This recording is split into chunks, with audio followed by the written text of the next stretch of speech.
Aujourd'hui, on va brièvement évoquer en fait cette enquête qu'on a menée auprès de 1500 personnes, principalement des employés et employés de la fonction publique en Suisse, sur la manière dont ils, elles perçoivent leur emploi, la façon dont le secteur public, en fait, finalement, aujourd'hui, répond aux exigences auxquelles il doit répondre.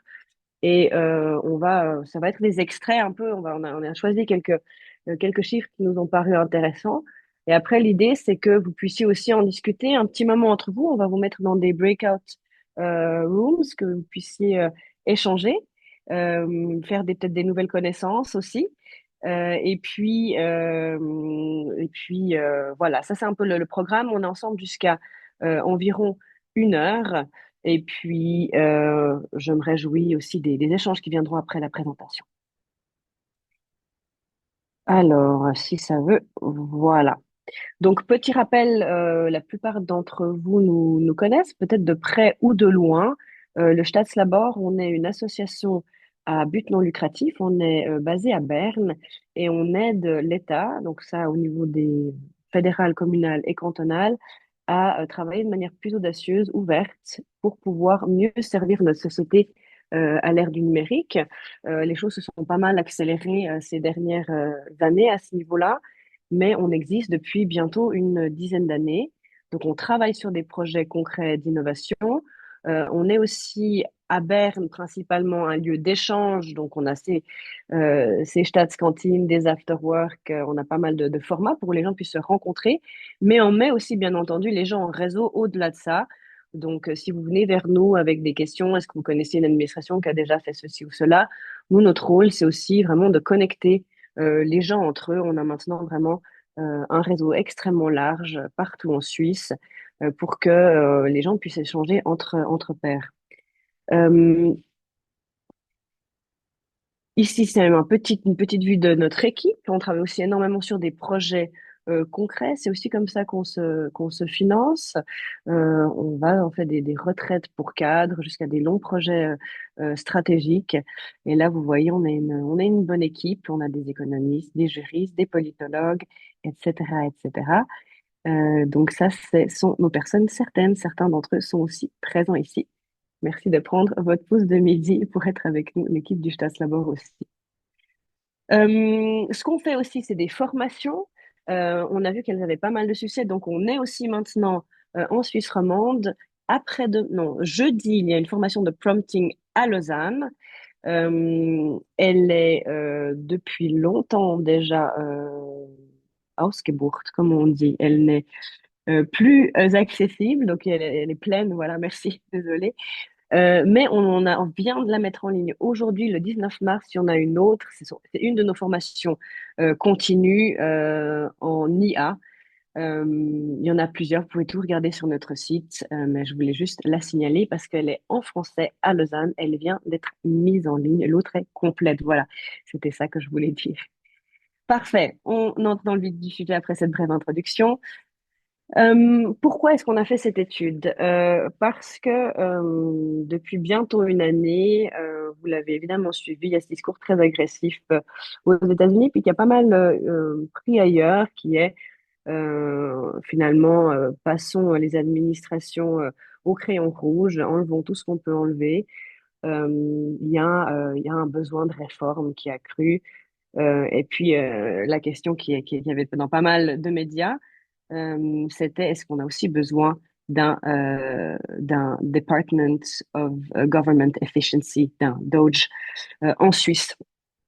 Euh, et puis, alors il y avait des études plus ou moins sérieuses. Si on enlevait la bureaucratie, comme si c'était quelque chose qu'on pouvait enlever comme ça, on économiserait tant.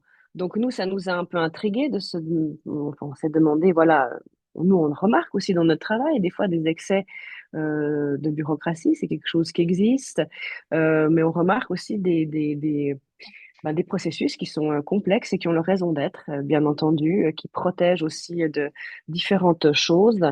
Et on s'est dit, si on demandait directement aux employés de la fonction publique ce qu'ils en pensaient, comment eux ressentaient leur travail. D'abord, on s'est demandé à ce qu'on demande à la population, et on s'est dit, non, on va finir avec des réponses un peu comme dans l'oblique. Euh, il faut moins de gouvernement, enfin voilà, des clichés. Donc on s'est dit, on allait éviter ça, mais on a demandé secteur privé, secteur public, que pensez-vous de votre emploi et aussi du formalisme, de la bureaucratie qui y règne. Là, c'était encore quelques-uns de ces titres qu'il y a eu en 2024 déjà, et ce sont des choses, ce n'est pas nouveau, mais ça avait pris pas mal d'ampleur, et c'est ça qui nous a décidé vraiment à interroger, à vous interroger. Certaines d'entre vous ont peut-être également répondu à notre survey, donc merci beaucoup d'y avoir participé. Et là, celui-là, évidemment, on trouvait particulièrement sympa. Est-ce que Serge Gaillard serait notre Elon Musk? Est-ce que c'est lui? C'est un peu pris hors contexte, mais voilà, est-ce qu'on a trouvé notre Musk local? Il a un petit peu une autre dégaine, il faut le dire. Mais bon, on fait ce qu'on peut. Ce qu'on remarque quand même depuis maintenant une année, c'est vraiment ce qu'on appellerait un vibe shift, c'est-à-dire les questions sont plus les mêmes, l'ambiance est plus la même, la combinaison AI et puis aussi un peu la mort du hipster, si on veut, cette espèce de consensus que tout ce qui était finalement progressiste et hors mode, c'est pas mal implémenté pour faire place à quelque chose qui est plus traditionnel. euh, c'est pas du tout, alors, de ma part, je ne veux pas émettre de jugement, même si vous pouvez bien vous imaginer où je me situe. Mais on remarque quand même que ça influence beaucoup de choses, il y a beaucoup de débats et c'est quelque chose qui est extrêmement présent.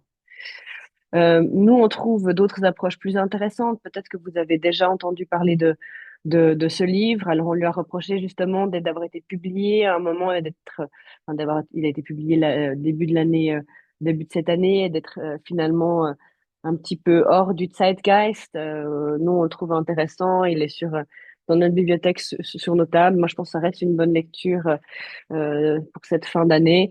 C'est-à-dire quelque chose où on voit un futur où on pense qu'il peut y avoir de la collaboration, on pense peut y avoir davantage de choses plutôt que moins. On pense on n'est pas dans une logique uniquement de concurrence, d'agressivité, survival of the fittest, mais que ce sur quoi on a travaillé les siècles passés peut finalement apporter quelque chose. Et on n'est pas dans ce mode retour grégaire et primaire. Voilà. Mais on a voulu avoir justement quelques réponses concrètes par rapport aux questions qu'on se posait et demander aux employés de la fonction publique. On a fait ça avec Sotomo, qui qui est une organisation qui conduit ce genre d'études de manière quotidienne.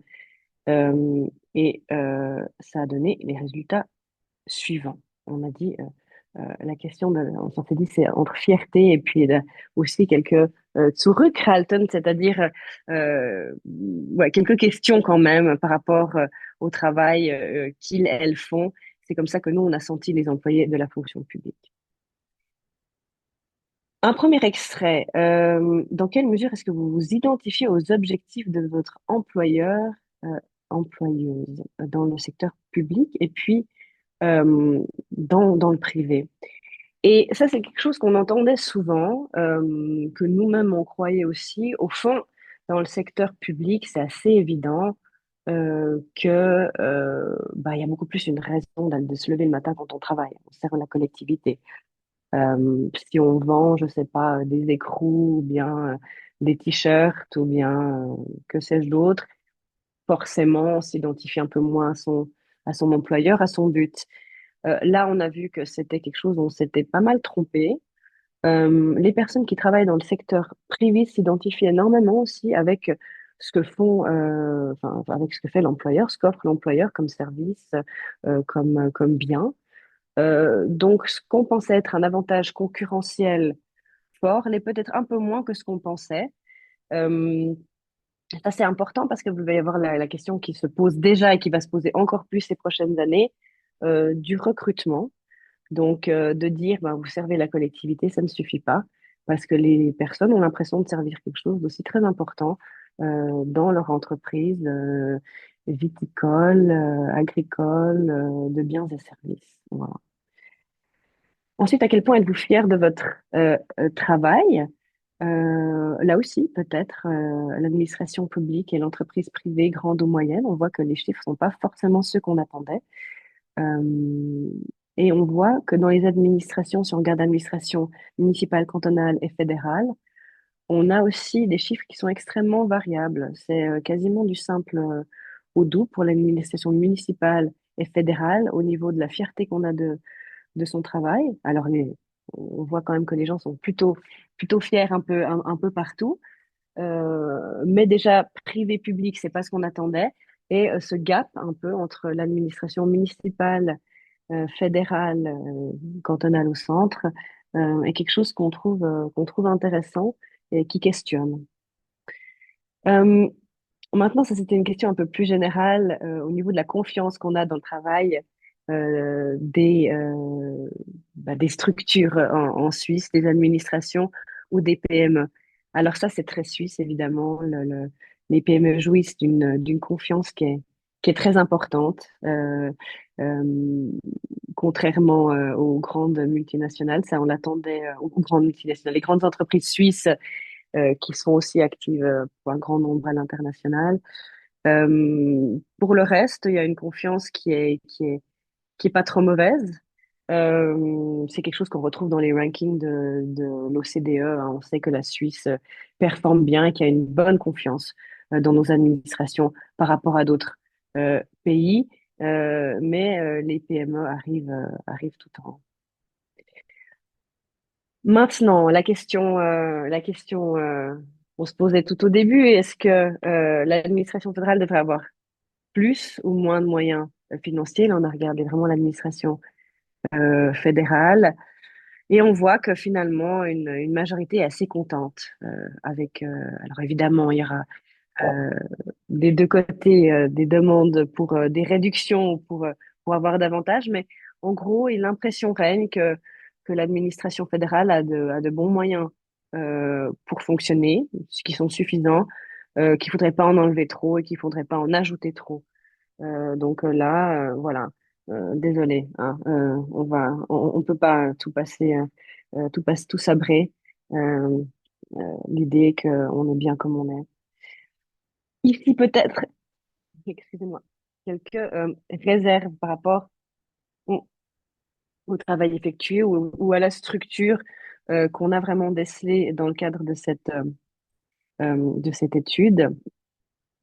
Dans quelle mesure est-il habituel à votre poste de remettre en question des procédures existantes euh, dans le but de les améliorer?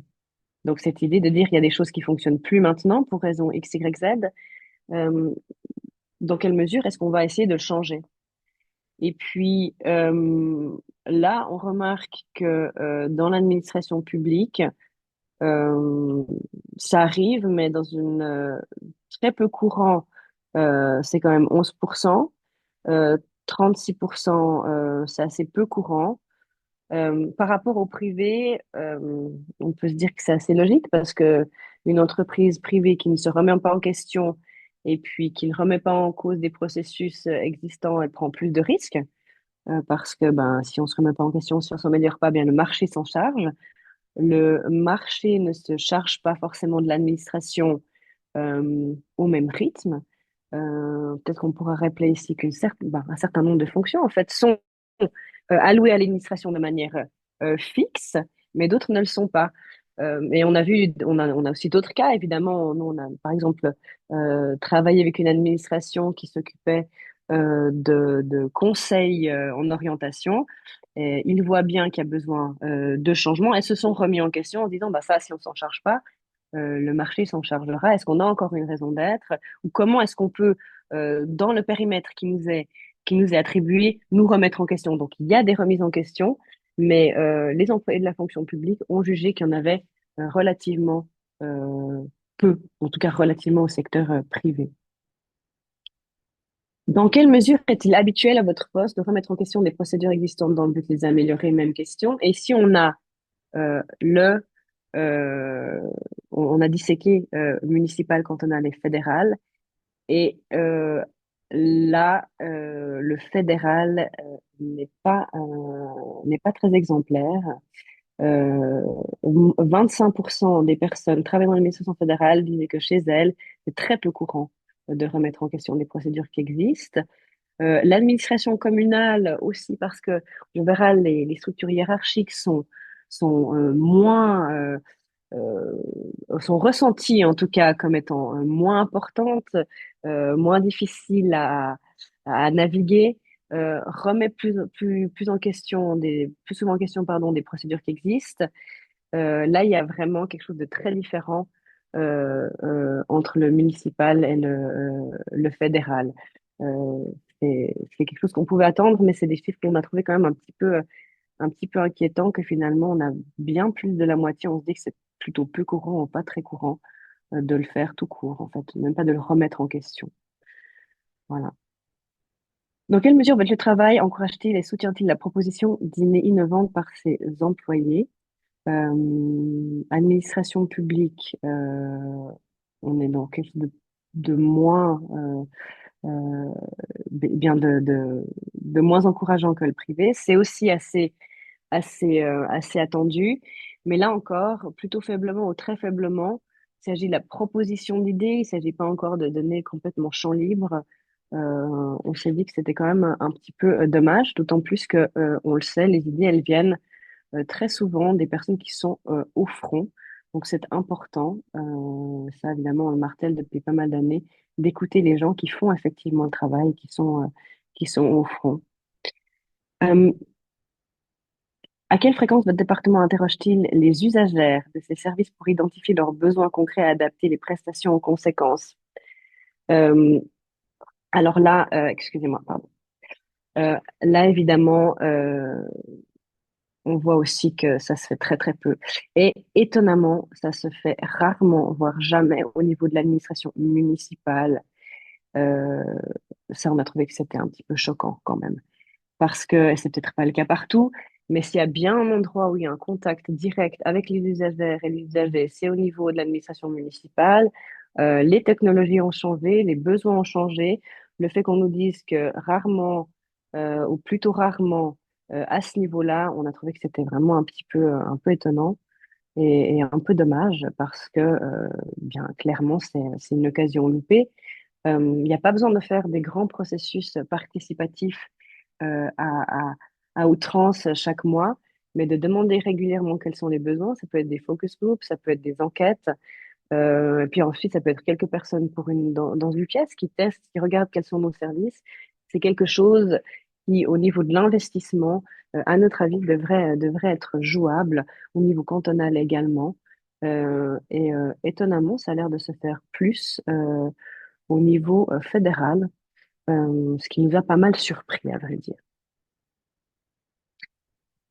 Euh, Êtes-vous d'accord avec l'affirmation suivante? Mon département expérimente régulièrement de nouvelles approches pour répondre à l'évolution des besoins. Alors ici, là encore, plutôt pas au niveau de l'administration municipale et cantonale, un peu plus au niveau du fédéral. Alors ça se, ça se reprend, c'est un petit peu moins clair que dans d'autres questions. Euh, Là aussi, c'est non et plutôt non. Euh, il y a un moment où ben, c'est indispensable, tout simplement. C'est pas vraiment optionnel. Là, il y a vraiment des progrès qui doivent être faits. Euh, et ensuite, comment jugez-vous de la fréquence des analyses visant à évaluer l'efficacité des projets, des programmes ou des mesures? Euh, Ici aussi, un tout petit peu des résultats qui nous ont surpris en voyant que ben, il y a vraiment assez peu. Euh, Juste ce qu'il faut, c'est quand même, euh, c'est présent aussi notamment au niveau de l'administration cantonale. L'administration cantonale a d'être presque le plus équilibré, euh, mais sinon, c'est perçu comme étant insuffisant. Euh, Ensuite, ici, les questions de collaboration avec les autres. Pas mal, apparemment. Il est jugé que les autres, qu'on collabore assez bien avec les autres unités administratives, les autres niveaux de l'État et le secteur privé. Alors, notre expérience est que quand on confédération, c'est pas forcément optimal, mais ça, c'est peut-être notre avis personnel. Les employés de la fonction publique ont jugé que c'était bon. Par contre, le milieu scientifique et le milieu de la recherche, là, il semblerait qu'il y ait vraiment des besoins. Il y a eu assez récemment le lancement à l'EPFZ d'une School of Public Policy, justement dans ce but de répondre euh, à davantage d'échanges entre l'administration et le politique et les milieux scientifiques et le milieu de recherche. C'est une petite initiative. On espère qu'elle ne restera pas uniquement zurichoise, berno-zurichoise, qu'elle pourra s'étendre un peu. Ça pourrait être intéressant d'envisager quelque chose comme ça aussi à Lausanne. Peut-être certains d'entre vous savent si c'est quelque chose qui se profile. Ça nous intéresserait d'en avoir connaissance le cas échéant. Ou quelque chose d'autre que vous connaissez dans ce milieu-là. De toute façon, ça va beaucoup nous intéresser très prochainement, très bientôt, d'avoir vos inputs. Selon vous, dans quelle mesure votre département s'adapte-t-il rapidement aux nouvelles exigences ou changements? Euh, Administration publique, très mal, plutôt bien. Là, ça fait aussi écho à ce qu'on a vu avant, hein. Euh, il y a il y a plus de récalcitrance, c'est plus lent dans le public. Et puis ici, si on regarde ceci, là, au niveau entre les administrations, et ça, c'est quelque chose dont on est assez content dans notre étude d'avoir pu disséquer ces différents niveaux. C'est quelque chose qui n'avait pas été fait à notre connaissance avant. Là, on voit que bah, il y a c'est plus statique. Enfin, c'est difficile au niveau communal. Les nouvelles exigences, c'est aussi des questions de moyens. Là, il y a la hiérarchie, pardon. Juste un mot là-dessus encore. Là, on voit que c'est particulièrement trop hiérarchisé au niveau fédéral. Euh, Ça, c'est quelque chose qui nous étonne pas beaucoup. C'est clair que les structures sont plus rigides et que c'est plus simple au niveau apparemment cantonal et municipal. Maintenant, ce que ça veut dire, c'est qu'aussi, bah, il y a euh, ça a des conséquences sur l'attractivité de l'employeur, surtout avec les générations qui vont venir, pour lesquelles donner des idées reste quelque chose d'assez important. Pouvoir en fait avoir une influence sur son lieu de travail.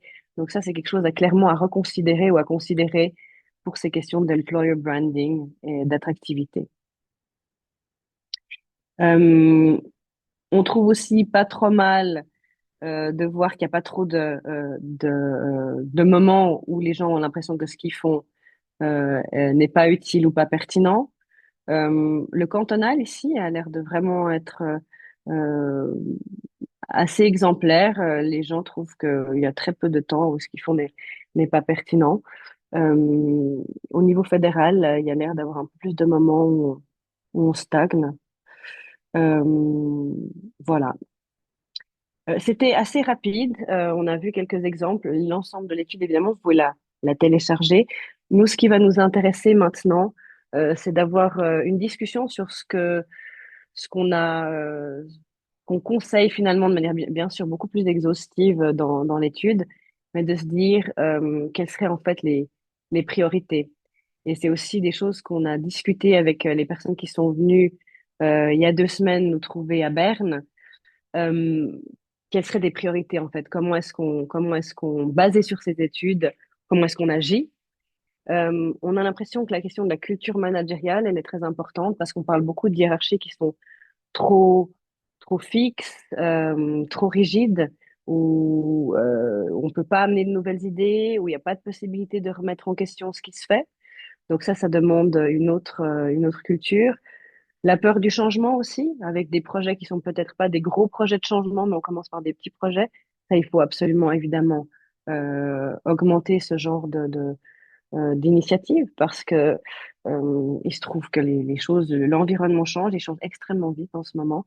Et il y a besoin simplement de faire des essais. Ça n'est pas optionnel. Et puis, si le besoin des usagères et des usagers, là aussi, il y a des moyens qui sont pas forcément des immenses processus pour pouvoir regarder en fond de quoi ont besoin les gens qu'on sert et pour lesquels on travaille de manière directe ou indirecte. Euh, Avec ces trois questions, nous, on trouverait intéressant que d'abord vous échangiez entre vous, comme mentionné en début de présentation. On va vous mettre ensemble on va vous mettre ensemble au hasard dans des sessions pour que vous puissiez discuter une dizaine de minutes. Et après, ça nous intéressera beaucoup de vous entendre ici en plein homme. Ce qu'il faudra faire, c'est lever votre main et puis je vous demanderai de vous unmute pour que vous puissiez soit nous faire part de ce que vous avez discuté dans les groupes, soit amener de nouvelles propositions, de nouvelles idées ou des réflexions par rapport à ce que vous avez entendu ou par rapport à ce que la façon dont vous voyez les choses. Peut-être que vous les ressentez de manière pas, enfin, assez différente de ce que vous avez vu dans l'étude. Là, c'est quelque chose de compilé, mais on a aussi des exemples de ce que nous on fait, de ce que nous on voit au travail, et ça ressemble pas forcément à ce que montre une étude. On serait vraiment intéressé aussi de vous entendre.